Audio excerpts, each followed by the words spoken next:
In Washington, D.C., self-defense laws allow for reasonable force, but require retreat if possible. Firearm use is permitted in legitimate self-defense situations. Maryland follows the Castle Doctrine, which means no duty to retreat inside your home.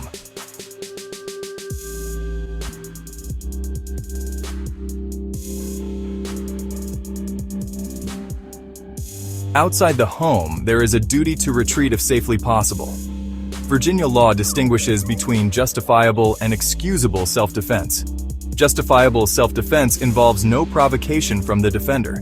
Excusable self-defense occurs when the defender initially provoked but attempted to retreat.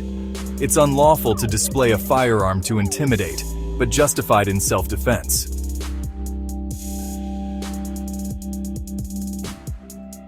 Aim center mass, shoot to stop the threat, and use your firearm as a last resort. Remember, use your weapon for self-defense only. Remember this. You shoot to stop the subject. You aim center mass. You shoot as many times as it takes to stop the threat. You use your weapon for self-defense and self-defense only. You can protect yourself, your family, and up to a third person in D.C.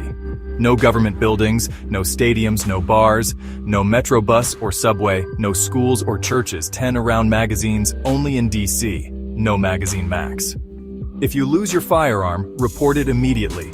You will notify the chief of police within 30 days. Cannot be within 1 block of the White House. Cannot be in any protest while armed CCW holders must wear a holster covering the trigger guard. Must inform police that you are armed or carry concealed and location of the firearm. You can only carry a firearm registered to you with the Metropolitan Police Department. Concealed carry good for 2 years. Do not state how many guns can be carried by CCW holder in DC, but a great idea to only carry 1 gun. Special notes DC, 10 RDAs magazines or less. Unlimited magazines Maryland, no max rounds can carry more than 10-round magazines. No duty to inform the police you are carrying. Utah non-residents 32. Other states, no limit to magazines. Maryland do not allow the open carry of a handgun by a person with a permit to wear, carry, or transport a handgun. The Secretary of State Police may limit the geographic area, circumstances, or times in which a handgun carry permit is effective in Maryland. Maryland does not prohibit the open carrying of long guns in public. Here's a breakdown of the laws in D.C., Maryland, and Virginia. D.C. The district does not have a law targeted specifically to a home intruder. In terms of self-defense, D.C. has a law that states a person can defend themselves when they truly believe that they're in danger of bodily harm or death. However, the law also states the person is required to take reasonable measures by stepping back or walking away. Section 22-40503.01 of D.C. quote, S law allows someone to use a firearm if it's done in legitimate self-defense. Maryland.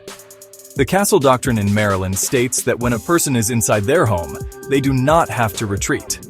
A homeowner is allowed to stand their ground and attempt to defend themselves against an intruder, as long as the use of force is reasonable. Maryland also has a duty to retreat law that states, if a person is defending themselves outside of their home, they have a duty to retreat. For more information on the laws, Virginia law defines a justifiable act of self-defense as when the person acting in self-defense did not provoke the attack. An excusable self-defense is defined in the law as a situation when a person provoked the attack but tried to retreat from the attack before using deadly force in self-defense. Section 18.2-282 of Virginia law also states that it is unlawful to display a firearm in attempts to scare another person unless a person is engaged in a justifiable or excusable self-defense situation. In D.C., you can protect yourself, your family, and up to a third person.